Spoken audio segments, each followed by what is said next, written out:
Hello, this is Dave. Welcome to Equities Story. I'm here with the Wolf, and this is just general share advice and not personal advice. Wolf, just before we start today, let's have a look at some companies that have put out some drill results. So let's start with RCR. What did you make of that? Look, it's probably not getting started yet for me. They looked at some historicals, which is okay, fairly thin, 3 meters, 1 meter at 1.6, 1.9 copper. So, you probably would not get out of bed for that. However, the drilling I think that they've done recently, talking about 200 meters strike length, 20 meters wide at Curly Hill prospect, that's something to wait to see what they come up with, right? So I certainly would not be excited. They had a bit of smoke around, so let's see what else they can come up with.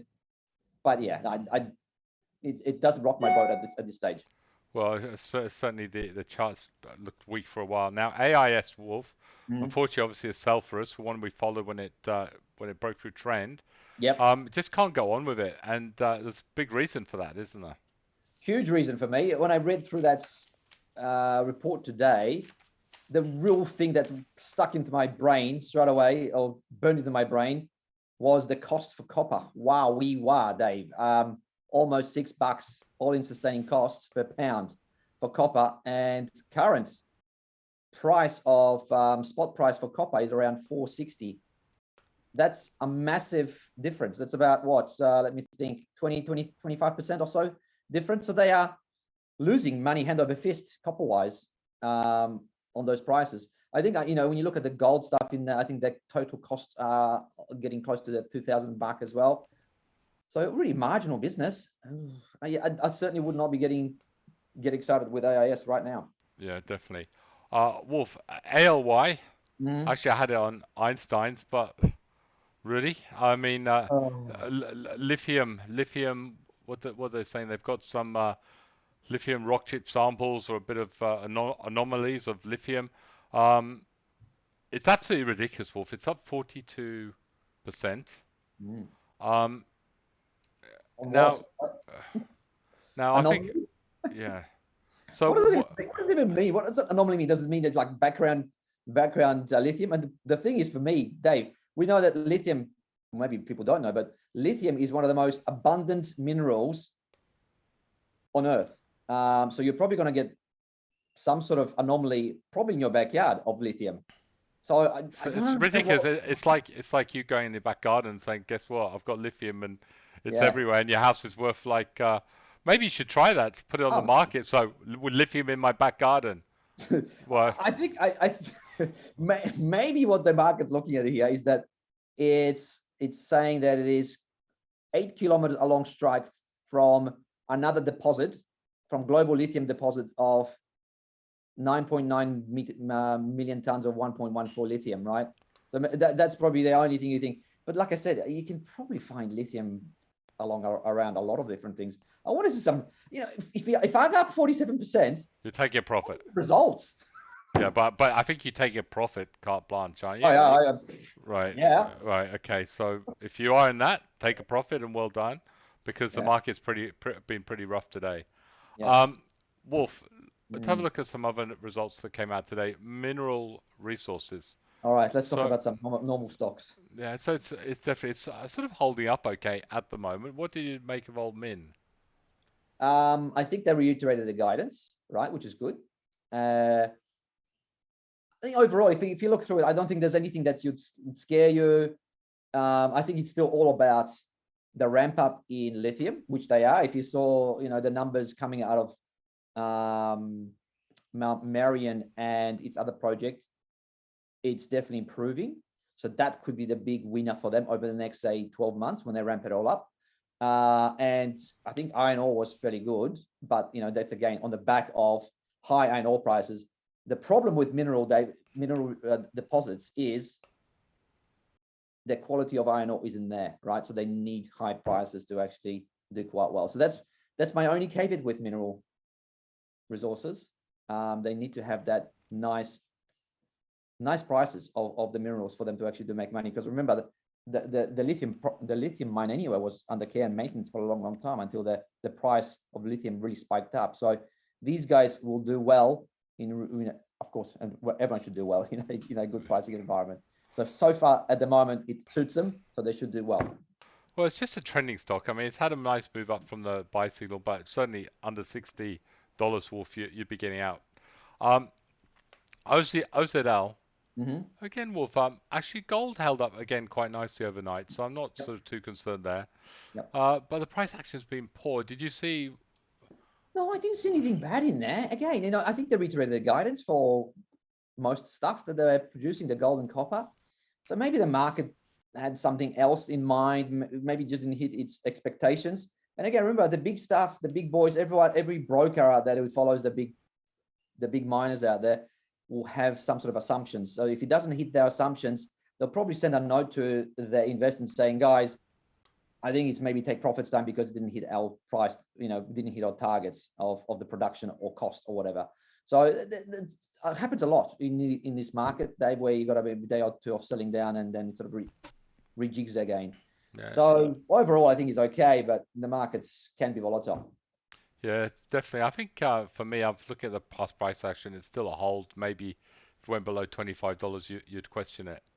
BGL, actually nice little good chart, actually, Wolf. I don't think I'd be putting this on Einstein's. I just wanted to break out a little bit more, at least past that previous high. But it's not bad compared to a lot of stocks at the moment, especially out there. What did you make of the announcement? It must have been fairly positive. Well, they're not producing yet. They had some drilling results, which they put it all together into that quarterly report. And I'm just going through it right now just to see if there's anything else that I've maybe missed. It's looking fairly stock standard, or on track to develop this. Remember that they've recently signed a contract, that $400 million contract with DVP.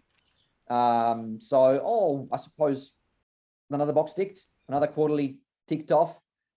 It's saying here, mobilization handover from existing contractors set to commence on the June quarter. So that's developed for you. Yeah, I don't see anything negative in there. I think it's still all about the gold price right now.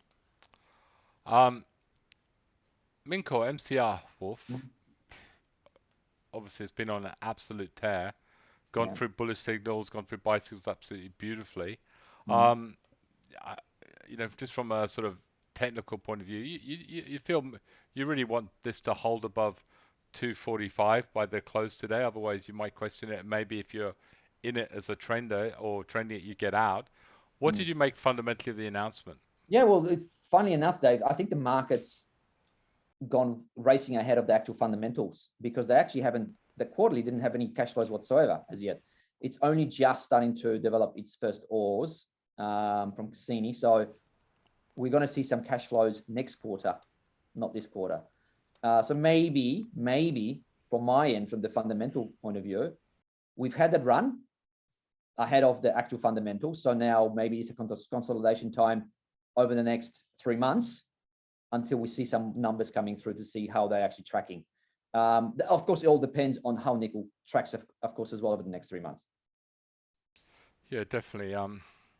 Possibly, Wolfie here, possibly. I'm just looking at the way now. If you look at that sort of candle, sort of really sort of overshadowing the previous candle, you don't want this to go much really below where it is. I think if I was in this and I was trending, I really would be looking to take some profits out of it. Look, fundamentally, that's exactly what I'd be doing. Yeah, definitely. Wolf, AMS. So obviously we're not in it. It's a story we like, and bang, it's like scratch your head. You know what's so frustrating with the story? They reaffirm guidance. They've got some pretty sort of interesting new products come out. We talked about maybe we should be using one ourselves on Equity Story. Just that CEO resigning is really killing it, isn't it? Yeah, that funny, isn't it? Because the business seems like it's going quite well. But if you've got a bit of a musical chairs going around on your CEO or whatever, your boardroom, it's not a good look. It can be disruptive. I mean, focus can drop, and you could get issues, right? Around. Do we blame Melbourne for this? The fact she didn't want to live in Melbourne. I mean, this is weird. Why? What's wrong with Melbourne? I could understand Redcliffe or Wolverhampton in England. Oh please, hey, leave Redcliffe out of that. Redcliffe is like. Probably Redcliffe is I'm just trying to probably think like some upmarket street, maybe, I don't know, in London, compared to Wolverhampton. Thank you very much. It definitely is, but I can understand honestly if someone said you have to go now and you're posted in Wolverhampton, not Sydney, I'd go all right. Like, Yeah, no, fair enough. you know, I'm out. But no, Melbourne's a lovely place. Hmm. I I know, I know. and I can't understand why she wouldn't want to live in Melbourne. But I anyway, don't know. Maybe there's other reasons for that. Maybe she didn't see much of a future, which is obviously you don't want to hear that. But look, it happens. We just got to wait. And of course, it's because it's trending underneath the trend lines. We're not interested for the moment. We're just going to have to be patient and wait to see what happens in the next three to 6 months. DGL. Yeah, nice little acquisition. You know, that's part of the strategy that I've been deploying for the last few years, really. I mean, that's how they've been growing, really, as part of the strategy. So a small little acquisition is okay. It's a little add-on. Thank you very much. So it should be fairly easy to implement and, you know, bed down. So from that point of view, I don't think it matters much. To be honest, you know, just adds on a couple of million or odd in the revenues to it. But you know, it's nice that they are still looking, still addressing certain needs they need, maybe, you know, product-wise in the repertoire. So from me, steady as she goes. I just love their last update, really strong, 20% upgrade. I'm still holding. Wolf, Costa Group. Mm-hmm. I mean, it just needs to get through a little bit of resistance there, but I do like it. It came out with their annual report. I know there's nothing really in that, but yeah, when you read about it, their revenue's up, their growth up. Things seem to be ticking along okay. I'll tell you one thing, Dave. I used to love seeing the annual reports because they come in a very nice, glossy, nice pictures. You get really excited, you know. Just you open it up and go, oh, wow! So look at the nice little market, and they've got their like little love letter from the chairman. Yeah, no. Oh, it's just so nice. That's why usually when the annual report comes out, everyone got a little bit excited and maybe bought a little bit more. Yeah, there's really nothing new in there. nothing new in there, but yeah, it was pretty. It was nice. Yeah, it was. It was pretty. It was nice. They just they got mushrooms and beautiful tomatoes and. But look, Dave, in all honesty, it's doing better than it used to be, right? It's very volatile. It can have a very good period, really bad period. We know how it trades. At the moment, the last couple of announcements have fairly positive on the way up again. Hopefully that stays. So, you know, there's going to be a trading, it's going to be risky, but maybe there is one. Yeah, I'm sort of looking at it because I'm liking what the chart's doing. I just need it to do a little bit more, Wolf. Now, talk about CCR, because we looked at this one and they're having a little bit of a leap of faith this morning. But, you know, for us to get interested in it, Wolf, technically it needs to do more. Fundamentally, does it need to do more for you, Wolf? It does. Remember, I went off a little bit because they acquired a traditional type, I suppose, a debt collector type business, right? But the announcement from yesterday, which we didn't talk about, which probably we should have been hindsight, was that they've moved into South Africa. They've been teamed up with a company out of South Africa that's actually quite large over there. They love the product so much that they've actually instead of been deploying over a small part of the business, they've deployed it across the whole business. And they're going to expand it. They're going to fast track it, and they're going to sell it to other companies out there. So South Africa looks like it's going to be taken by storm by CCR, and possibly then start looking at other African countries, right? So very interesting announcement. Definitely, possibly a bit of a rocket underneath their revenues for them, because there's going to be a revenue sharing type exercise. So look, I'm looking forward to see how they go. So potentially my mind could be changed again on the CCR. We'll see. Let's just give it another 3 to 6 months, Dave. Let's just wait till August and see how they perform. But I like that at least there's a bit of movement here at the station. All right, Wolf. There's 4 stocks that I quite like the look of the trend now. To be honest, I was going to itch to put some of these on as a trend. It's just the way the markets were moving in America last night. I think you're better off to wait till Monday morning, and we can put them on Monday morning if we still like the look of them. But I certainly want to bring them to the attention of Equity Story members because they're sort of blue chip stories, which are in the sort of space that's getting a little bit of interest at the moment, and certainly we could put these on Monday morning, and certainly the way they're looking now, I think they'll be on Einstein's on the weekend. So The first one is Orica, Wolf, which again in the right space. I actually love the price action, the way it's broken through past resistance, and you can see how past resistance lines, even on this stock, have really struggled before. But this week it's broken through, and if it can close really today, where it is, around the 1643, I think there's a trend in this up to maybe $18. I'm really liking the look of the charts. Wolf, the other one, funny enough, is corporate travel. Now, again, you know, if this can end where it is by the end of trade today, I'm really fancying this for next week. It's in the right section, opening up. We've seen Flight Center do reasonably well this week, so there's a bit of interest going into the travel section. Um, love it or like it. I mean, we do prefer SKO, and I think there's another one you like is Sideminder, yep, SideMinder. SDR, yep. But at the moment, I think it's obviously more of a blue chip stock in that, and the blue chips are moving first, and this one certainly looks very good. So I think if it ends by the day where it is, I think people could have a look at it even around 3:30 today, or like I said, maybe wait for Monday morning. Yep. The other one that I'm finding really, really interesting, and yeah, it's down a little bit today, isn't it? It just needs to. I think it needs to end the day above 193, 194. Is VCX Vicinity. Now, it's one of the few sort of, how do you say, real estate sort of stocks. Wolf has got hammered over COVID. It's never really come back to where it was before, and it pays a pretty good dividend, around 5%. And I think one for the watch list. Maybe I wouldn't go buying this yet. I just want to see a bit of better price action maybe next week or so. But I definitely have it on the watch list. A good dividend stock that could potentially give us a little bit of growth, at least up to that, back up to that 240 level. Yep. And again, lastly but not least, BSL. Now, this is why it's so important to wait for the end of the week. Yesterday, this looked great. We saw the breakout. But again, Wolf, really, this has got to get over $22. If it can get over $22 really by the close today, then you'd have a look at it. Otherwise, just on the watch list, that's all. On that note, Mr. Wolfie, that's all I want to talk about on shares, and you did. The only thing I would like to talk about is the price action last night with the tech stocks in America getting poleaxed, not helped, obviously, haven't been helped recently by Netflix. But it doesn't look good, does it? And just came out, just couldn't get back through trend, and looking like, for me at the moment, looking like it could potentially go lower. So all to do with the Fed coming up saying we're going to be putting up those interest rates a little bit quicker than you think.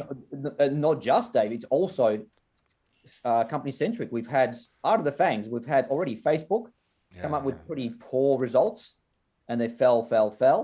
And now Netflix, another fang stock. Is this the end of the fangs, so to speak?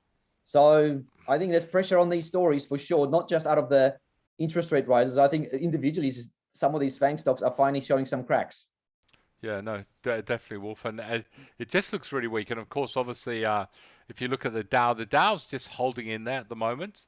But, you wouldn't, ideally, you wouldn't want a really bad night on the Dow this week. If you did and it broke trend, you'd be a classic pattern really that you're going to go a lot lower. The interesting thing, which we talked about earlier, is interest rates. And if you go back to the Dow, because I think people do worry with interest rates. They say, okay, interest rates are sort of are going up and the market's going to suffer. Well, this was the Trump bump, or whatever they call it, Trump boom. And over the period of time when Trump was in power, interest rates were going up more or less every quarter, but the stock market went up as well. The danger is I think, if the market really perceives that interest rates are going to go a lot higher than what we normally have, then we get a really strong sell-off, Wolf, and things could get really, really ugly. So if that happens, it's only an opportunity, because again, like I said, if you get a big sell-off, it goes back down to lower level trend lines. Historically, it's been a fantastic time to buy. Agree. Wolf, on that note, we're live in about 40 minutes, so let me Not that get far away now. not far away. And thank you very much, Wolf, and speak to you then. Cheers, See you, guys. mate. Bye. Bye.